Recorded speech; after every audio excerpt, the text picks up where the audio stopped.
श्रीरुद्रकवचं प्रणम्य शिरसा देवं स्वयंभुं परमेश्वरम् एकं सर्वगतं देवं सर्वदेवमयं विभुं रुद्रवर्म प्रवक्ष्यामि अङ्गप्राणस्य रक्षये।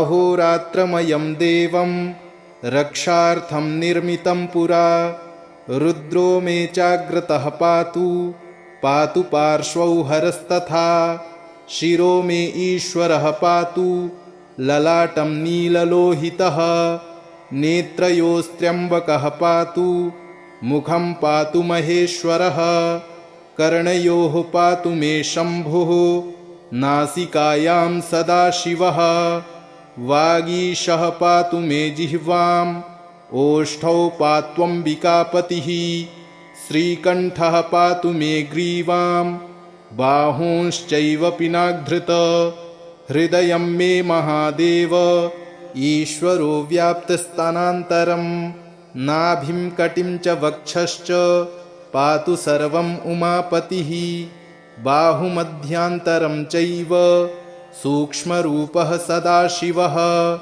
स्वरं रक्षतु सर्वेषु गात्राणि च यथाक्रमम् वज्रशक्तिधरं चैव पाशाङ्कुशधरं तथा गण्डशूलधरं नित्यं रक्षतु त्रिदशेश्वरः प्रस्थानेषु पदे चैव वृक्षमूले नदीतटे सन्ध्यायां राजभवने विरूपाक्षस्तु पातु मां शीतोष्णादथ कालेषु तुहिन द्रुमकण्टके निर्मनुष्ये समे मार्गे त्राहि मां वृषभध्वज।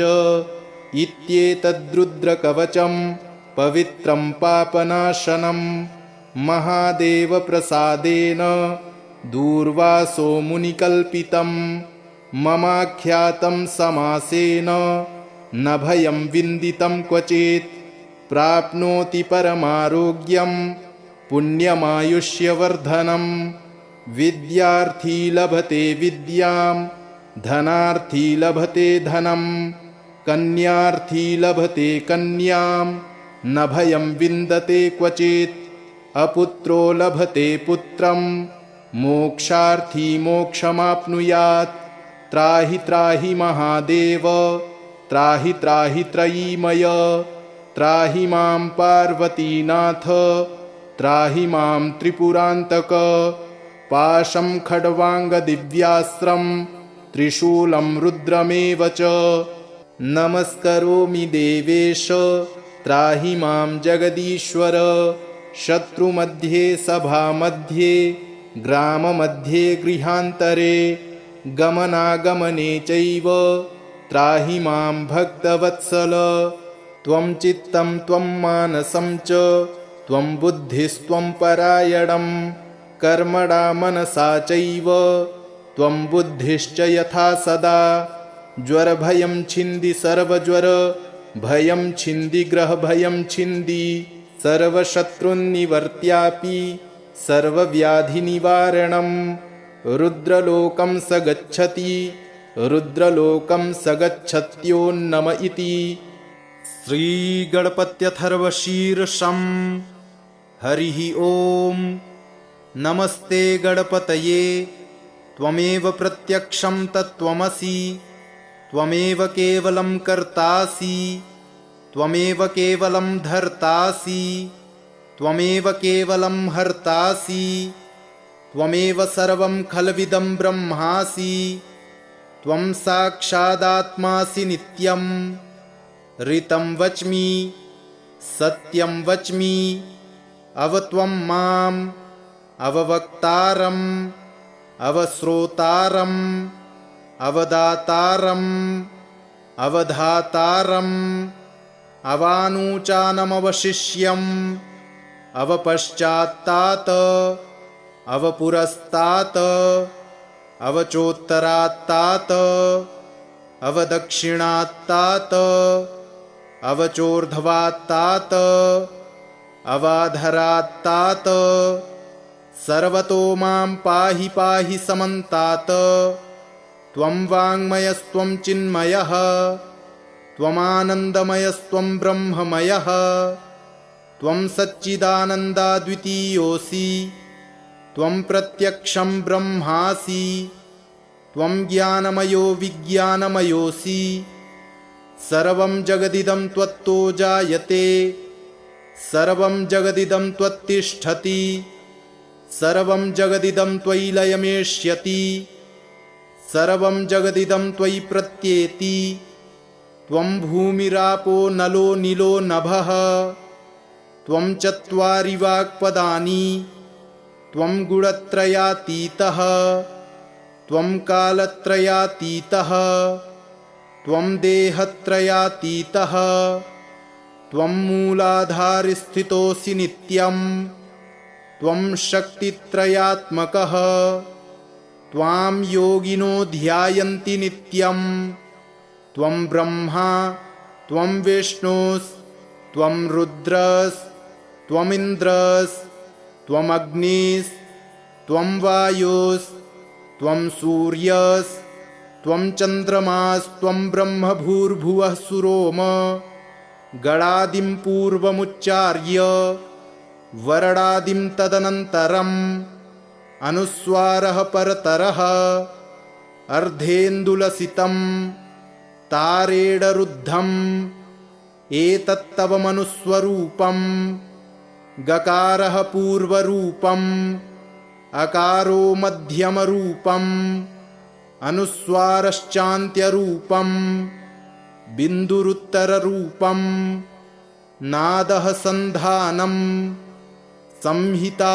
सन्धिः सैषा गणेशविद्या गणकऋषिः निच्छृद्गायत्री छन्दः श्रीमहागणपतिर्देवता ॐ गं गणपतये नमः एकदन्ताय विद्महे वक्रतुण्डाय धीमहि तन्नो दन्ती प्रचोदयात् एकदन्तं चतुर्हस्तं पाशमङ्कुशधारिणम्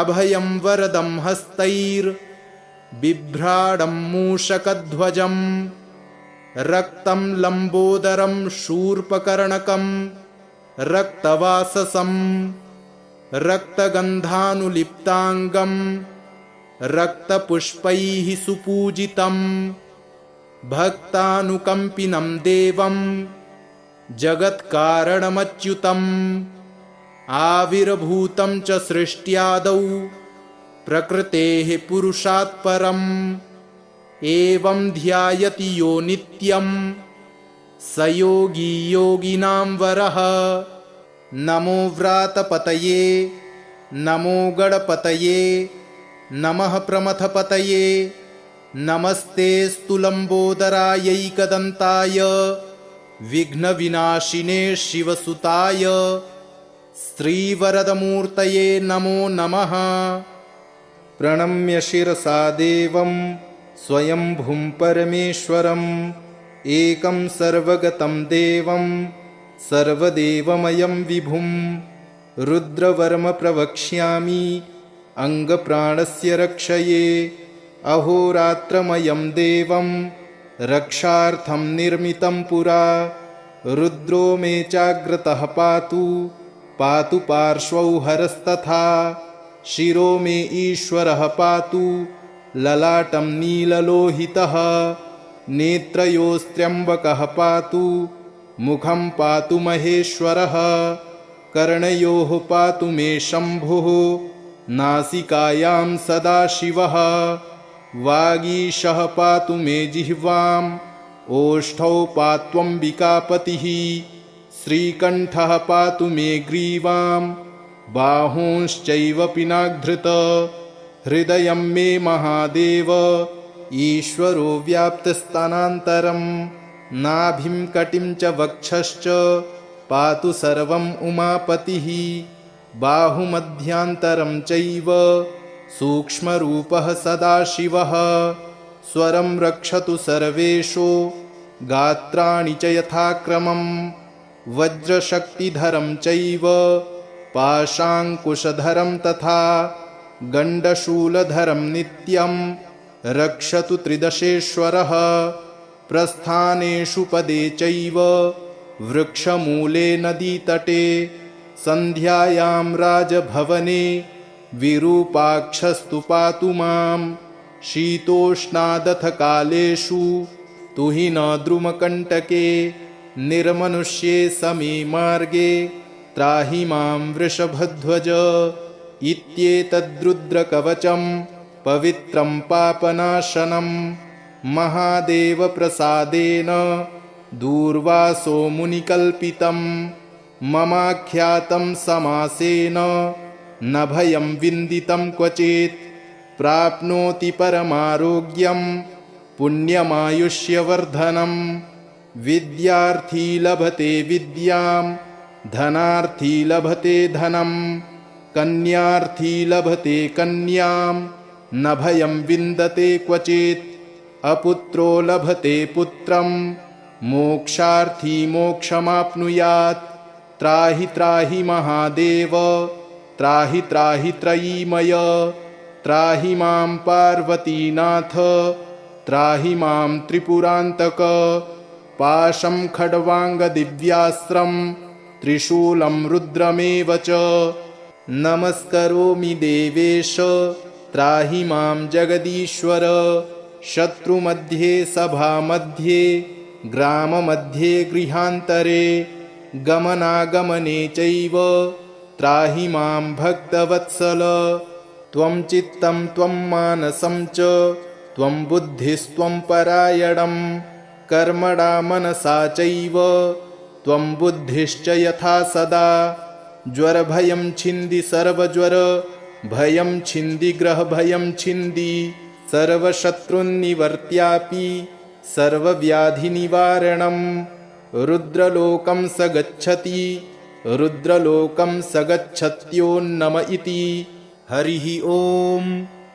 नमस्ते गणपतये त्वमेव प्रत्यक्षं तत्त्वमसि त्वमेव केवलं कर्तासि त्वमेव केवलं धर्तासि त्वमेव केवलं हर्तासि त्वमेव सर्वं खल्विदं ब्रह्मासि त्वं साक्षादात्मासि नित्यं ऋतं वच्मि सत्यं वच्मि अवत्वं माम् अववक्तारम् अवश्रोतारम् अवदातारम् अवधातारम् अवानूचानमवशिष्यम् अवपश्चात्तात् अवपुरस्तात् अवचोत्तरात्तात् अवदक्षिणात्तात् अवचोर्ध्वात्तात् अवाधरात्तात्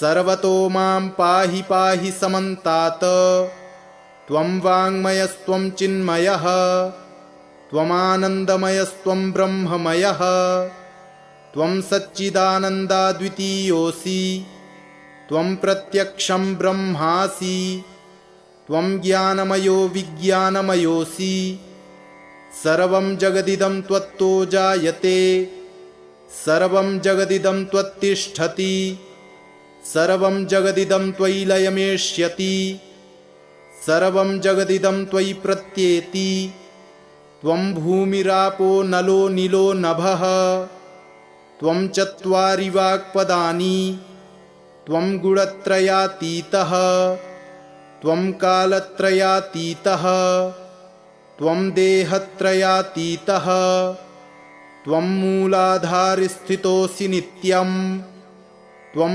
शक्तित्रयात्मकः त्वां योगिनो ध्यायन्ति नित्यं त्वं ब्रह्मा त्वं विष्णुस्त्वं रुद्रस्त्वमिन्द्रस्त्वम् अग्निस्त्वं वायुस्त्वं सूर्यस्त्वं चन्द्रमास्त्वं ब्रह्म भूर्भुवः सुरोम गणादिं पूर्वमुच्चार्य वरणादिं तदनन्तरम् अनुस्वारः परतरः अर्धेन्दुलसितं तारेणरुद्धम् एतत्तव मनुस्वरूपं गकारः पूर्वरूपं अकारो मध्यमरूपम् अनुस्वारश्चान्त्यरूपम् बिन्दुरुत्तररूपम् नादः सन्धानम् संहिता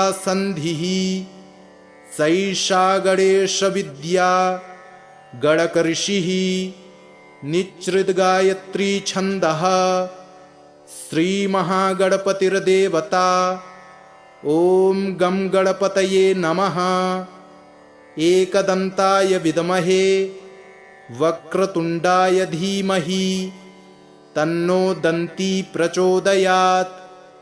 एकदन्तं चतुर्हस्तं पाशमङ्कुशधारिणम् अभयं वरदं हस्तैर्बिभ्राडं मूषकध्वजम् रक्तं लम्बोदरं शूर्पकर्णकं रक्तवाससं रक्तगन्धानुलिप्ताङ्गं रक्तपुष्पैः सुपूजितं भक्तानुकम्पिनं देवं जगत्कारणमच्युतम् आविर्भूतं च सृष्ट्यादौ प्रकृतेः पुरुषात् परम् एवं ध्यायति यो नित्यं स योगी योगिनां वरः।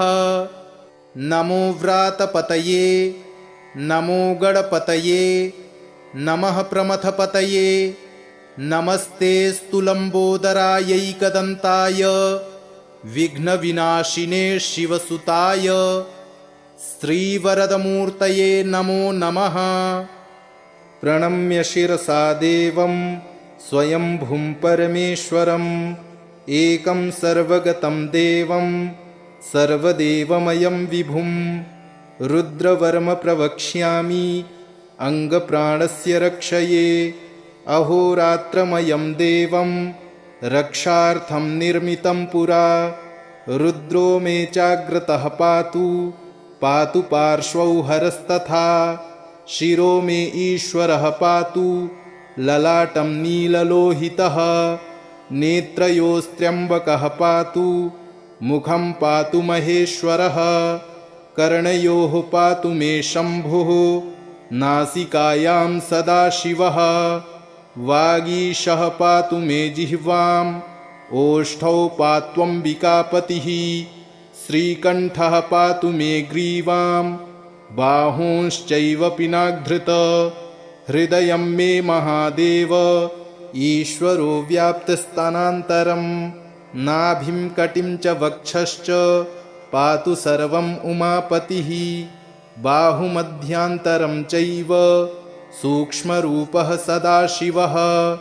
स्वरं रक्षतु सर्वेषु गात्राणि च यथाक्रमम् वज्रशक्तिधरं चैव पाशाङ्कुशधरं तथा गण्डशूलधरं नित्यं रक्षतु त्रिदशेश्वरः प्रस्थानेषु पदे चैव वृक्षमूले नदीतटे सन्ध्यायां राजभवने विरूपाक्षस्तु पातु मां शीतोष्णादथ कालेषु तुहिन द्रुमकण्टके निर्मनुष्ये समे मार्गे त्राहि मां वृषभध्वज इत्येतद्रुद्रकवचं पवित्रं पापनाशनं महादेवप्रसादेन दूर्वासो मुनिकल्पितं ममाख्यातं समासेन न भयं विन्दितं क्वचित् प्राप्नोति परमारोग्यं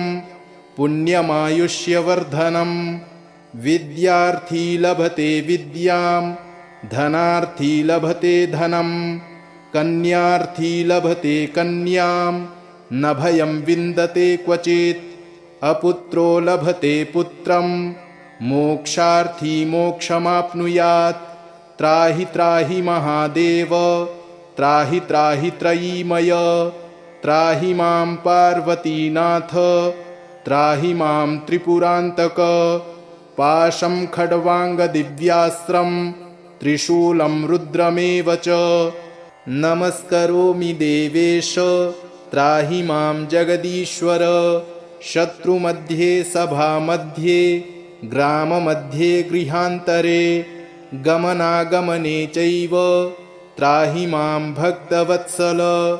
त्वं चित्तं त्वं मानसं च त्वं बुद्धिस्त्वं परायणं। कर्मणा मनसा चैव त्वं बुद्धिश्च यथा सदा।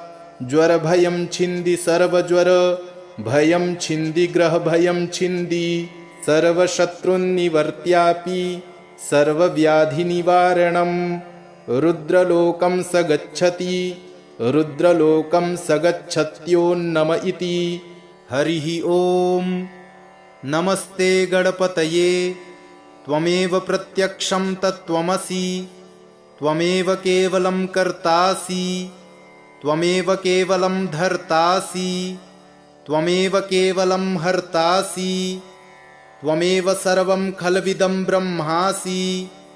त्वं साक्षादात्मासि नित्यं। ऋतं वच्मि सत्यं वच्मि। अवत्वं माम् अववक्तारम् अवश्रोतारम् अवदातारम् अवधातारम् अवानुचानमवशिष्यम् अवपश्चात्तात् अवपुरस्तात् अवचोत्तरात्तात् अवदक्षिणात्तात् अवचोर्ध्वात्तात् अवाधरात्तात्। सर्वतो मां पाहि पाहि समन्तात्। त्वं वाङ्मयस्त्वं चिन्मयः त्वमानन्दमयस्त्वं ब्रह्ममयः। त्वं सच्चिदानन्दाद्वितीयोऽसि।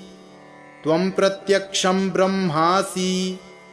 त्वं ज्ञानमयो विज्ञानमयोऽसि। सर्वं जगदिदं त्वत्तो जायते। सर्वं जगदिदं त्वत्तिष्ठति।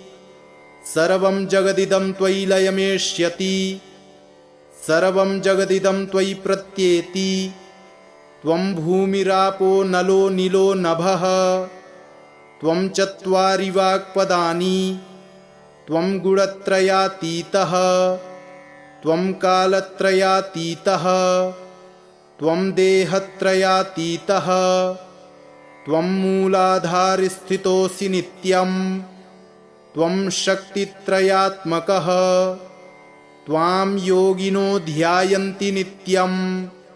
त्वं ब्रह्मा त्वं विष्णुस्त्वं रुद्रस्त्वमिन्द्रस्त्वम् अग्निस्त्वं वायुस्त्वं सूर्यस्त्वं चन्द्रमास्त्वं ब्रह्म भूर्भुवः सुरोम। गणादिं पूर्वमुच्चार्य वरणादिं तदनन्तरम्। अनुस्वारः परतरः अर्धेन्दुलसितं तारेणरुद्धम्। एतत्तव मनुस्वरूपम्।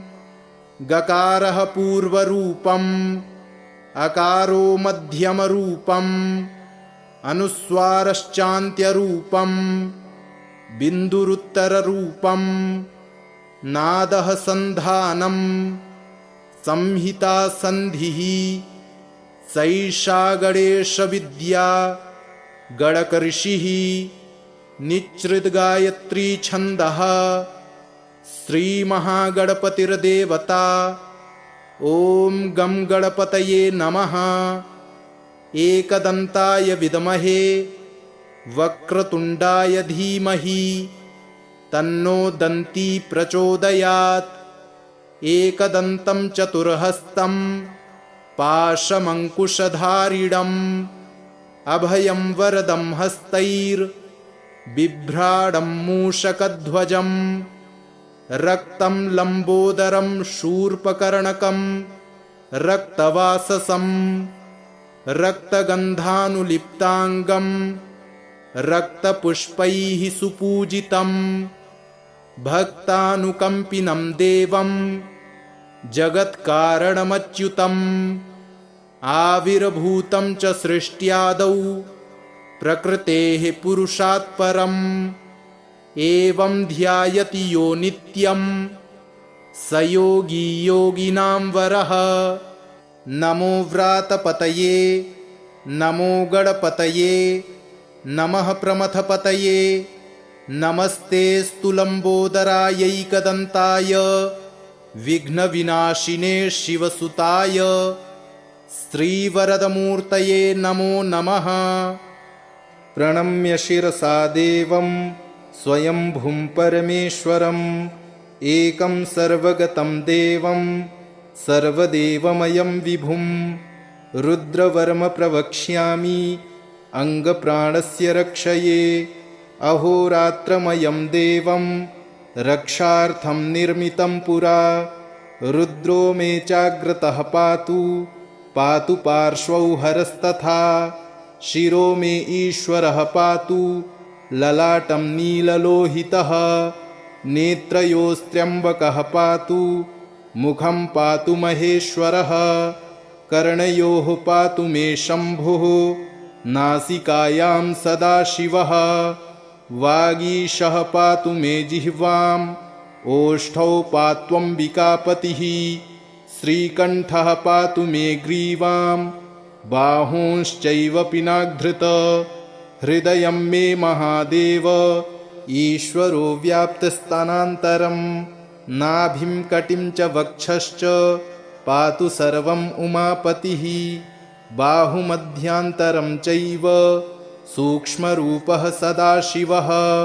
स्वरं रक्षतु सर्वेषु गात्राणि च यथाक्रमम् वज्रशक्तिधरं चैव पाशाङ्कुशधरं तथा गण्डशूलधरं नित्यं रक्षतु त्रिदशेश्वरः प्रस्थानेषु पदे चैव वृक्षमूले नदीतटे सन्ध्यायां राजभवने विरूपाक्षस्तु पातु मां शीतोष्णादथ कालेषु तुहिन द्रुमकण्टके निर्मनुष्ये समे मार्गे त्राहि मां वृषभध्वज इत्येतद्रुद्रकवचं पवित्रं पापनाशनं महादेवप्रसादेन दूर्वासो मुनिकल्पितं ममाख्यातं समासेन न भयं विन्दितं क्वचित् प्राप्नोति परमारोग्यं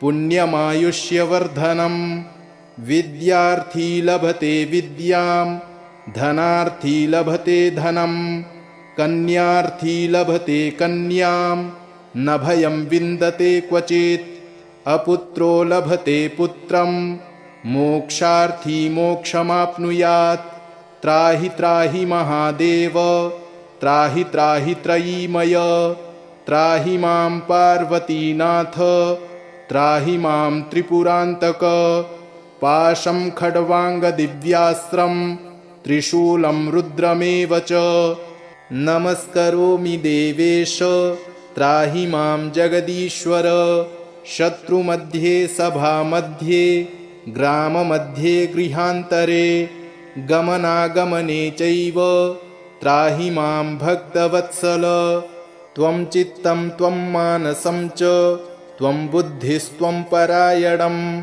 कर्मणा मनसा चैव त्वं बुद्धिश्च यथा सदा ज्वरभयं छिन्दि सर्वज्वर भयं छिन्दि ग्रहभयं छिन्दि सर्वशत्रुन्निवर्त्यापि सर्वव्याधिनिवारणं रुद्रलोकं स गच्छति रुद्रलोकं स गच्छत्योन्नम इति। हरिः ॐ।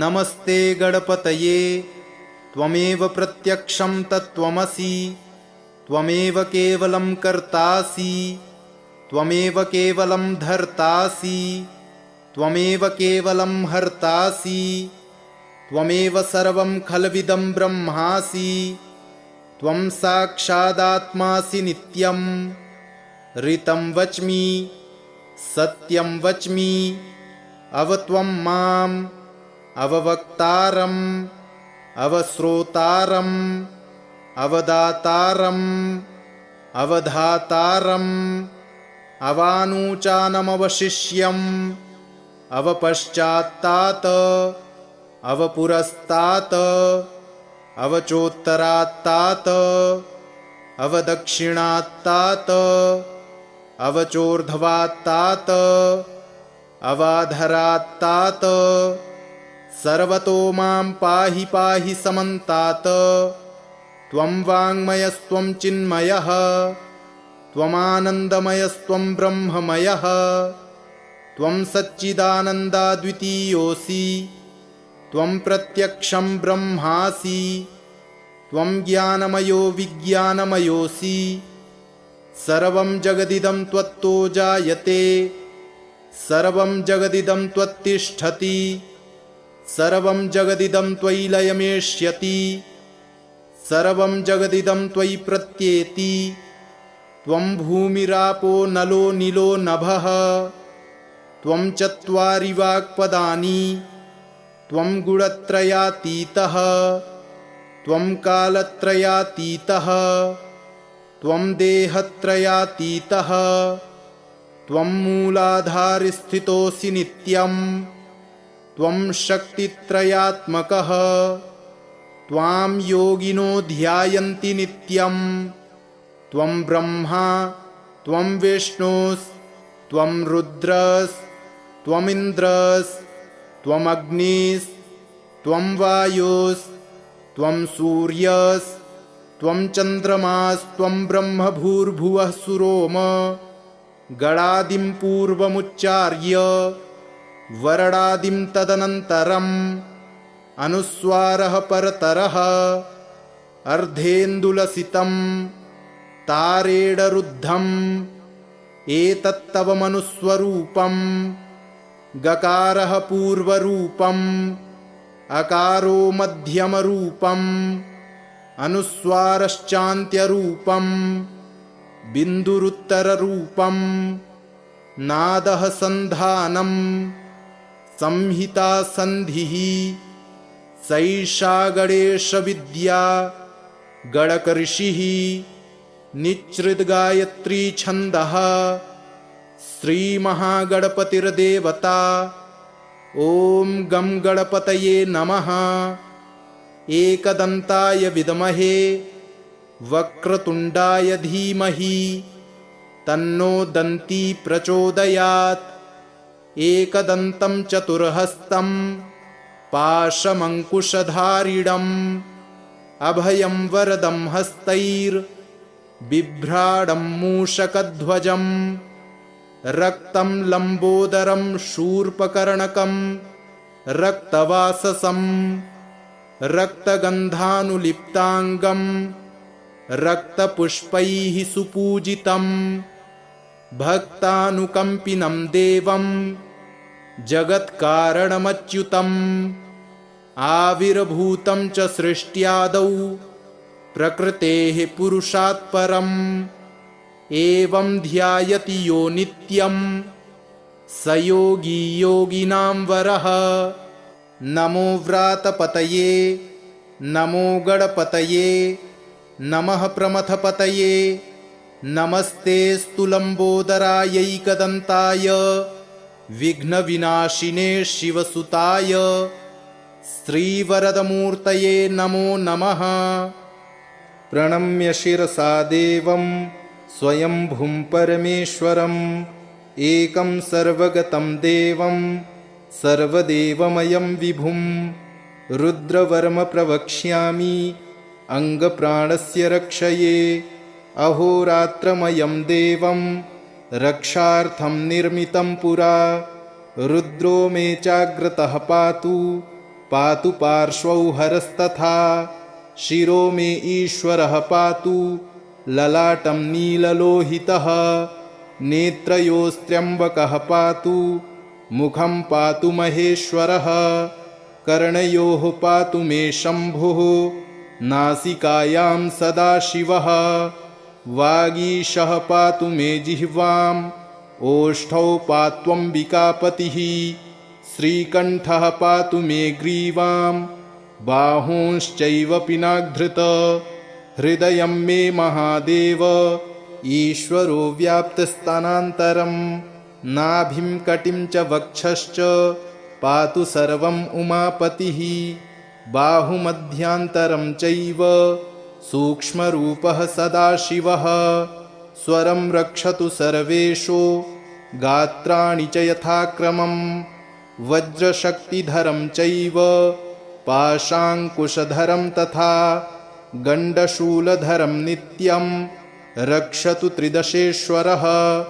प्रस्थानेषु पदे चैव वृक्षमूले नदीतटे सन्ध्यायां राजभवने विरूपाक्षस्तु पातु मां। शीतोष्णादथ कालेषु तुहि न द्रुमकण्टके निर्मनुष्ये समे मार्गे त्राहि मां वृषभध्वज। इत्येतद्रुद्रकवचं पवित्रं पापनाशनं महादेवप्रसादेन दूर्वासो मुनिकल्पितं। ममाख्यातं समासेन न भयं विन्दितं क्वचित् प्राप्नोति परमारोग्यं पुण्यमायुष्यवर्धनं। विद्यार्थी लभते विद्यां धनार्थी लभते धनं कन्यार्थी लभते कन्यां न भयं विन्दते क्वचित्। अपुत्रो लभते पुत्रं मोक्षार्थी मोक्षमाप्नुयात्। त्राहि त्राहि महादेव त्राहि त्राहि त्रयीमय। त्राहि मां पार्वतीनाथ त्राहि मां त्रिपुरान्तक। पाशं खड्वाङ्गदिव्यास्त्रं त्रिशूलं रुद्रमेव च नमस्करोमि देवेश त्राहि मां जगदीश्वर। शत्रुमध्ये सभामध्ये ग्राममध्ये गृहान्तरे गमनागमने चैव त्राहि मां भक्तवत्सल। त्वं चित्तं त्वं मानसं च त्वं बुद्धिस्त्वं परायणं कर्मणा मनसा चैव त्वं बुद्धिश्च यथा सदा। ज्वरभयं छिन्दि सर्वज्वर भयं छिन्दि ग्रहभयं छिन्दि सर्वशत्रुन्निवर्त्यापि सर्वव्याधिनिवारणं। रुद्रलोकं स गच्छति रुद्रलोकं स गच्छत्योन्नम इति। हरिः ॐ। नमस्ते गणपतये त्वमेव प्रत्यक्षं तत्त्वमसि। त्वमेव केवलं कर्तासि त्वमेव केवलं धर्तासि त्वमेव केवलं हर्तासि। त्वमेव सर्वं खल्विदं ब्रह्मासि। त्वं साक्षादात्मासि नित्यं। ऋतं वच्मि सत्यं वच्मि अवत्वं माम् अववक्तारम् अवश्रोतारम् अवदातारम् अवधातारम् अवानूचानमवशिष्यम् अवपश्चात्तात् अवपुरस्तात् अवचोत्तरात्तात् अवदक्षिणात्तात् अवचोर्ध्वात्तात् अवाधरात्तात्। सर्वतो मां पाहि पाहि समन्तात्। त्वं वाङ्मयस्त्वं चिन्मयः त्वमानन्दमयस्त्वं ब्रह्ममयः। त्वं सच्चिदानन्दाद्वितीयोऽसि त्वं प्रत्यक्षं ब्रह्मासि। त्वं ज्ञानमयो विज्ञानमयोऽसि। सर्वं जगदिदं त्वत्तो जायते सर्वं जगदिदं त्वत्तिष्ठति सर्वं जगदिदं त्वयि लयमेष्यति सर्वं जगदिदं त्वयि प्रत्येति। त्वं भूमिरापो नलो नीलो नभः। त्वं चत्वारि वाक्पदानि। त्वं गुणत्रयातीतः त्वं कालत्रयातीतः त्वं देहत्रयातीतः। त्वं मूलाधारस्थितोऽसि नित्यं। त्वं शक्तित्रयात्मकः। त्वां योगिनो ध्यायन्ति नित्यं। त्वं ब्रह्मा त्वं विष्णुस्त्वं रुद्रस्त्वमिन्द्रस्त्वम् अग्निस्त्वं वायुस्त्वं सूर्यस्त्वं चन्द्रमास्त्वं ब्रह्म भूर्भुवः सुरोम। गणादिं पूर्वमुच्चार्य वरणादिं तदनन्तरम् अनुस्वारः परतरः अर्धेन्दुलसितं तारेडरुद्धम् एतत्तव मनुस्वरूपम् गकारः पूर्वरूपम् अकारो मध्यमरूपम् अनुस्वारश्चान्त्यरूपम् बिन्दुरुत्तररूपम् नादः सन्धानम् संहिता सन्धिः सैषा गणेशविद्या गणकऋषिः निच्छृद्गायत्री छन्दः श्रीमहागणपतिर्देवता ॐ गं गणपतये नमः। एकदन्ताय विद्महे वक्रतुण्डाय धीमहि तन्नो दन्ती प्रचोदयात्। एकदन्तं चतुर्हस्तं पाशमङ्कुशधारिणम् अभयं वरदं हस्तैर्बिभ्राडं मूषकध्वजं रक्तं लम्बोदरं शूर्पकर्णकं रक्तवाससं रक्तगन्धानुलिप्ताङ्गं रक्तपुष्पैः सुपूजितं भक्तानुकम्पिनं देवं जगत्कारणमच्युतम् आविर्भूतं च सृष्ट्यादौ प्रकृतेः पुरुषात् परम् एवं ध्यायति यो नित्यं स योगी योगिनां वरः। नमो व्रातपतये नमो गणपतये नमः प्रमथपतये नमस्तेऽस्तु लम्बोदरायैकदन्ताय विघ्नविनाशिने शिवसुताय श्रीवरदमूर्तये नमो नमः। इति श्रीगणपति अथर्वशीर्षं सम्पूर्णम्।